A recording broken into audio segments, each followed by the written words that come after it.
What's up, my Central Unit? It's the Central Man here. So this is my review of WCW's Monday Nitro for the 25th of March 1996. So it's been a long time since I reviewed a WCW Monday Nitro. The last Nitro I reviewed on this channel was way back, I'm guessing last summer. I think it was August, September time. I'm not sure. I think it was August the last time I reviewed a Monday Nitro. I'm trying to get back on track, reviewing some WCW content, Nitros. I'm starting reviewing some Thunder, Clash of the Champion shows, NWA/WCW pay-per-views, some ECW content, TNA/Impact Wrestling content, and AEW content. It's been a long time since I reviewed some wrestling. Yeah, I review, some classic WWE pay-per-views, but not like, I reviewed Day One not too long ago, but not like other wrestling from, whether it's from the past or in our current timeline. Anyway, so, yeah, WCW Monday Nitro for the 25th of March, 1996. This is the first Nitro after Uncensored 96. I might review that show in the future. It's going to be a doozy, folks, when I review Uncensored 96. Anyway, so the first match to kick off the show, we got the Macho Man Randy Savage taking on the Belfast Bruiser. The Belfast Bruiser is Fit Finlay. I'm going to call him Finlay for this match on this review. The match was okay. Wasn't a terrible match, but at the same time, it's not going to be like a 4-star classic, but it was a okay, fine match. But here's one problem. The match was too short, in my opinion. On paper, that could be a great match. Both Savage and Finlay, they're good workers in the ring. I wish they had more time. I feel like this match never got out its second gear. Nothing opponent, I'm guessing this is Finlay's first match on Nitro. WCW I think it was his first appearance in North America. Yeah, he wrestled around the UK and Europe and maybe in Japan, but never in America. And then he stick around in America until when he was signed by the WWE after WCW went out of business in 2001 as a trainer, and then he was an on-ring character in the mid-2000s. I think he's still with the company to this day, Fit Finlay. Anyway, let's get back to this match. Like I said, nothing much to talk about it. Anyway, so Finlay was going for a charge. This is at the end of this match, or near the end of this match, I'm trying to say. Finlay was going for a charge near the corner. Savage got out of the way. Finlay went shoulder first into the middle turnbuckle. In the end, Savage climbed up the top rope, hit the diving elbow off the top rope for the win. So it's just what it is. So moving on to the one and only segment of this Nitro. It's Mean Gene Okerlund interviewing the WCW World Champion Ric Flair. With woman, that's Nancy Sullivan at the time, Nancy Benoit and Miss Elizabeth. And basically it was talk about Flair's match with the Giant in the main event of this show. So Flair was typical nature boy, and he's so charismatic. I try to keep it in the key points. I'm not doing the impression, by the way. So Flair called the Giant he's gonna slave a giant, a fire-breathing giant. He said he has the whole world in his hands. He sings the whole world in his hands. Every time he keeps doing the woo. I like Ric Flair, by the way. I'm not marking him, just saying. Anyway, so Okerlund basically brings up the cage match, censored, the match between Mega Powers, Hogan and Savage versus the Alliance to destroy Hulkamania. It brings up when Luger hit Ric Flair. Luger was wearing a black glove. Anyway, so he never buried Luger. I think he had a little bit of respect by Luger. According to the total package, he's the same something like that. I can't remember the promo that well, but I got a lot of people on the list were not able to style and profile like the Nature Boy. He asked, and also he said, we got money, I got woman, I got Macho Man's former wife, and as Flair asked a woman and Elizabeth who has a better body, me or Lex Luger, and they say Ric Flair, and that was the end of the segment. You know, it was a fine segment. You know, so the rest of the show is just matches, matches, matches. You know, I think at the time Nitro was an hour. I think it was an hour-long show. Raw was about 2 hours, not 3 hours, but 2 hours at the time. And Nitro was a live show. Raw was just a tape show. Anyway, so I think I'm trying to say that Luca is trying to be where I'm. You know, I'm trying to say that, but you know, I don't write things down. I'm trying to say it to the heart. You know, sometimes I find it a bit. Yeah, I don't really write things down. I might do it in the future, but not right now. That's not just me. Anyway, so the next match on the show we have. This is for the United States Championship. You got Conan taking on Mr. JL. JL is Jerry Lynn under a mask. Conan was the United States champion. He defeated the one-man... No, is that the one-man? Yeah, he defeated the one-man gang. I don't know. Maybe it was on a house show or an episode of Saturday Night Main Event, or probably... Maybe it is Saturday Night Main Event. You know, because one-man gang defeated Sasaki after he defeats Sting in the Tokyo Dome for the United States title. Anyway, so the match between Conan versus Mr. JL. I'm going to call him Jerry Lynn under the mask. You know, I'm calling him JL, by the way. So, in my opinion, this was match of the night. You know, it's a good technical style match. You know, a little bit of Lucha Libre style in this match. You know, I think like both Conan and JL, you know, they're both, you know, fast-paced workers. This match is really, it's funny that months later, WCW end up doing the Cruiserweight division, bringing stars.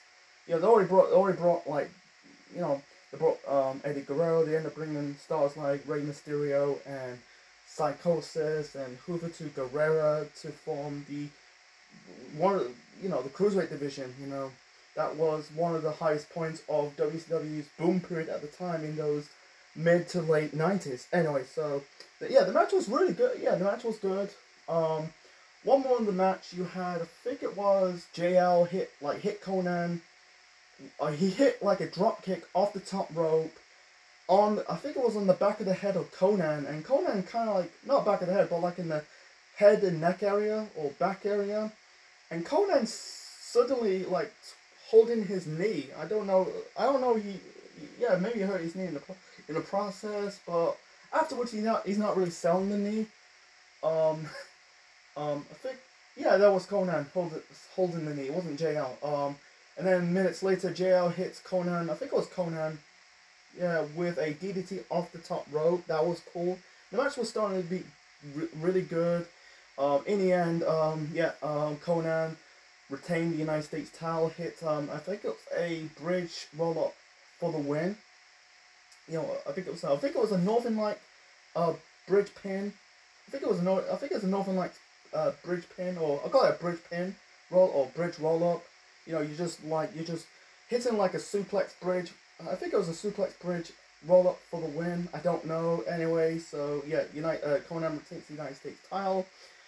Yeah, it's a shame on Jerry Lynn. Yeah, this is his first major break. You know, I think people will talk about Jerry Lynn, you know, his days in ECW. That'll be later on in the 90s, like in 90. I think he left in 97. I think he joined the company, you know, ECW in 98, and then in 99, he ended up having great matches with RVD for the ECW Television Championship. So, anyway, so yeah, it was a match of the night for me. So, here comes the crap match. So, the next match, we got Disco Inferno taking on the Booty Man, Ed Leslie, with the Diamond... Actually, not the Diamond Doll, the Booty Girl. That's Kimberly, DDP's wife.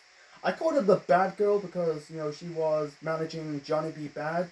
And when, you know, Mark Merrow left the company to go to the WWF with his real-life wife, Sable, and Sable's now the wife of Brock Lesnar, it's really giving Kimberly something to do. So, anyway, so, Glenn Gilberti, you know, Disco Inferno, he came out wearing rings. Like there was like ring says DDP. I don't know. I'm guessing he had a match against DDP probably on an episode of Saturday Night Main Event. I think, I do not know. And he's carrying like a CD. I think it was a CD of, it says, you know, Disco Inferno's Shake Your Booty Tour. I don't know if the WCW made it like a official piece of merchandise. I don't know. It looks cool. Yeah, people really crap on Disco Inferno over the years. You know, I don't think he's that bad. Maybe he's an asshole behind the scenes, but as a wrestler, I think he's good in the ring. You know, I don't mind his gimmick. You know, his gimmick is basically he's paying homage to pop culture. You know, I think his character is based on, you know, parody of John Travolta's character from Saturday Night Fever. Anyway, so yeah, this match was just a squash match. You know, the Booty Man was formerly known as the Zodiac. He was part of the Dungeon of Doom, but you know, he was working with Hulk Hogan, Double Agent. I don't want to get into depth about it. I might talk about one I review on Uncensored 96. Anyway, so in the end, the Booty Man hit Disco with the running knee for the win. The Booty Man, fucking hell, Ed Leslie has crappy gimmicks in WCW. He was spanking his ass. I think he spanked his ass once. He made Kimberly to spank his ass. I don't get it. Some people compare the Booty Man's gimmick to Billy Gunn's Mr. Ass gimmick in '99. I don't want to get into it. You know, it was a crappy gimmick. You know, he became the disciple when the whole NWO comes around. The invasion of the NWO comes around in WCW. That'll be later on in the year. So anyway, moving on to the next match. So the next match, I don't know. It's for the I don't know. It's for the tag team titles. I don't know. We had Sting and Lex Luger, the WCW Tag Team Champions. They taken on the American Males. That is Scotty Riggs and Marcus Alexander Bagwell, the future Buff Bagwell. So I like this match. The match was fun for what it is. You know, you had like Luger, and the whole bulk is between Luger and the Males. I think Sting only tagged in once. You know, I don't say it's a shit match. I really enjoy this match. You know, in the end, Sting hit. I think it hit Riggs with a really a mini crossbody for the win. No, it's very, it's just what it is. It's just whatever, you know. It's not like he didn't really hit Riggs with the Stinger Splash, the Scorpion Death Drop, and the Scorpion Deathlock. You know, I don't know. It's just what it is. Whatever. So yeah, it was a good match. You know, I don't get what Luger's gimmick. You know, at this moment in time, you know, he turned heel to join the Dungeon of Doom at Halloween Havoc 95, and then all of a sudden in the start of 96, he kind of really dissocialized himself away from the DOD, you know, the Dungeon of Doom. He was like tag teaming with Sting, you know, they were the tag team champions. I don't get it, man. Is he a babyface or a heel? This really grinds my gears of Lex Luger's booking, you know. I don't know. Anyway, so it's just what it is. So then that's match number. Match number 4. By the way, you had you know, Savage Finley. You had Conan versus JL. You had Booty Man versus Disco Inferno, and you know, Lex Luger and Sting versus the American Male. So yeah, moving on to the main event, folks. Yeah, we have this is for the WCW World Heavyweight Championship. Ric Flair defending the belt against the Giant with Jimmy Hart in the corner of the Giant. And then in Ric Flair's corner, you had Woman and Miss Elizabeth. And also, by the way, I forgot to mention this. So during the Conan JL match, you know, Bischoff brings up, like, they never show like a segment, you know, film a segment. He says like Savage is going after Ric Flair, you know, going in his locker room and beat him. Never saw like a split like camera seeing Savage actually go into the locker room and attack Ric Flair. I don't get it. So before the start of this match, you had Savage trying to go after Flair, and then you got other WCW wrestlers stopping Savage, you know, pinning him down to the ground. You had Eddie Guerrero, Jim Dillinger, who's basically a security guard with WCW, Hacksaw Jim Duggan, and some black wrestler. He's not Booker T. He's not Stevie Ray. I don't know who he is. I don't know. Is that Too Cold Scorpio? Is he with WCW at the time? I don't know. I don't know who he is, man. You know, he was Flash Funk. I think he was Flash Funk when he was in the WWF. I think he was in WCW. Then he moved on to the World Wrestling Federation. I don't know who he is. You know that black wrestler. So he pinned down Savage. You're not gonna see Savage. You know, this is the last time you see Savage for this Nitro. Let's talk about this match. Fucking sucked. I don't really like this match between Giant versus Flair. The whole bulk of the match you had Giant working over Ric Flair, and then when Flair, it's funny, like one more of the match, Giant was going for like a splash near the corner, Flair got out of the way, and Giant tumbled himself out of the ring. I never seen, you know, Paul White, the Big Show, the Giant, doing these moves before. Yeah, he always, at the time, he was a bit slimmer. When he was in the WWE, he was never doing these, like, drop kicks and high-flying moves, like, moves off the top rope. He never done that, you know. But you're seeing that, you know, in WCW, doing the drop kicks and doing some fast-paced moves, you know. He's supposed to be a Giant. He's supposed to be, like, doing big man stuff, you know. Anyway, so seeing Big Show doing that, that's so impressive. So anyway, yeah, Flair got his heat back, you know, I think he choked the Giant with a chain. So in the end, Giant chokeslammed Ric Flair, and then you got Woman and Elizabeth came to the ring. I thought it's going to be a DQ, but anyway, so yeah, the referee pulled away Elizabeth and Woman. By the way, Woman ended up slapping Savage before, you know, this was before the match, you know, after he got pinned down by the other wrestlers. And then you got, yeah, this is a clusterfuck, by the way. You had Taskmaster, Karen Sullivan, and the enforcer of the Four Horsemen, Arn Anderson. I think at this moment in time, the Horsemen was officially no more. No, I think he had just three. You know, you had Benoit, Flair, and Anderson, because Pillman was already left the company. I think at this moment in time, he ended up going to ECW for a cup of coffee before going to the WWF. Anyway, so so you had Arn Anderson hit the Giant in the back with the chair, and then Taskmaster took the chair off of Double A, and then Giant turned around, looked at Kevin Sullivan. He pointed Kevin Sullivan, said it was you, and then Arn ended up pointing at him, and you know it was him. He didn't really say it was him, but anyway, so the Giant chokeslammed the Taskmaster, and then he ended up chokeslamming Arn Anderson, because this is the feud between the Dungeon and Doom versus the Horsemen, including the feud between Kevin Sullivan versus Chris Benoit, you know, over the affair. That'll be later on in the year between Sullivan, Benoit, and Nancy. That's another story for another time. So anyway, so that was the end of Nitro, folks. Fucking shit main event.